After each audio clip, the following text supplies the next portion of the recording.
Elder Seedseer, I thank you for granting me this audience. I am Fortuno Leveilleur, here in my capacity as representative of the Forum. It is I who should thank you, Master Fortuno, for journeying so far and so swiftly. Would that our first meeting could have been under happier circumstances.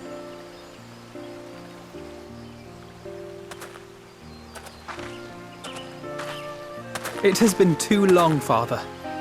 You look well. As do you both. Ameliance will be glad to hear that you are taking care of yourselves. How is Mother? She misses you terribly, of course, but is otherwise a picture of health.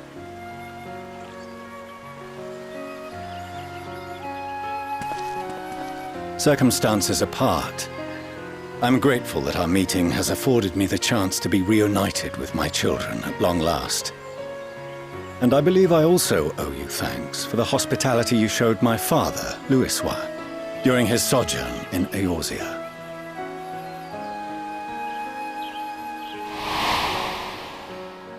All thanks we owe to him. In the days prior to the 7th Umbral Calamity, it was your father's tireless efforts which granted us a means to vanquish the Primals. Were it not for him, our strength would have been quite spent by the time the Empire arrived. That Gridania still stands is in large part his achievement. He was a great man.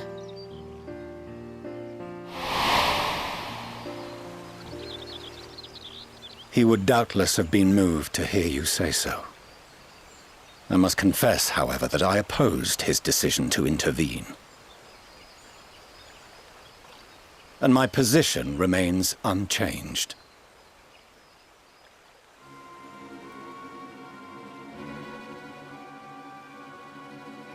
To chart the course of history, not to change it. I am familiar with the Sharlayan stance. It is more than that.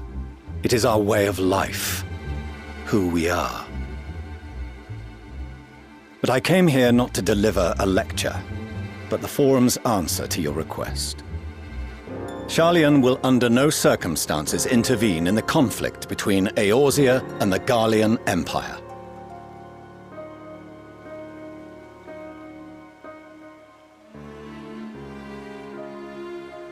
May I ask for what reason the Forum has come to this decision? The final days spell the end not only for Eorzea, but the entire world. The final days? Pray spare me your hyperbole. This conflict is no more than the latest in a series of petty squabbles between yourselves and Garlemald, one in which Sharlayan will take no part. If the final days were truly upon us, we would know. Father, you must ask the Forum to reconsider. You may feel safe on your little island across the waves, but if you imagine the Telophoroi will leave you be, you are mistaken. They mean to kill us all, themselves included. Alphino is right. We have seen what the enemy is capable of, the lengths to which they'll go. This is no time to turn a blind eye.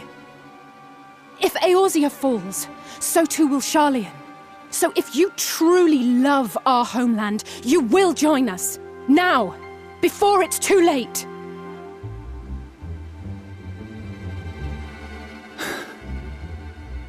I thought you knew better than to raise your voice to your elders. It seems I was wrong. Wrong to ever let you leave, Sharlayan.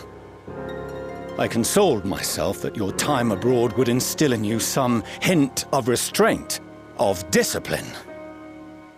But I see now that Eorzea has made fools of you both. Have you forgotten why it was that I so vehemently opposed your grandfather's departure? For all his wisdom, his only solution was to go to war. Death, devastation, ruin. Even those who claim victory are scarred for life. What prize could ever justify such sacrifice? It is the duty of the learned to avert such tragedy. By fanning the flames of war, you forsake all you once held dear.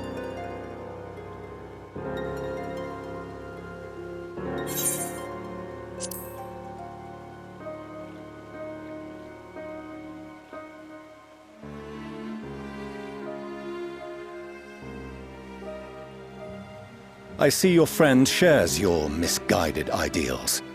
But unlike her, you should know better. By espousing such barbaric notions, you subvert the teachings of Sharlayan and place all we have worked for in jeopardy. Alphino, Alizé, as of this moment, you shall no longer bear the name of Leveilleur. What? Father! How you choose to live your lives is no longer my concern. If you wish to walk the path of ruin, I will not stand in your way.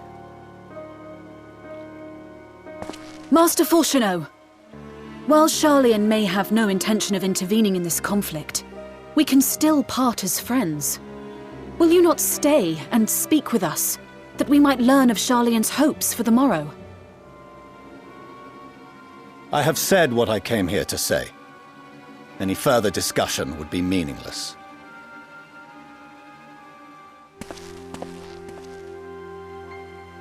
Father!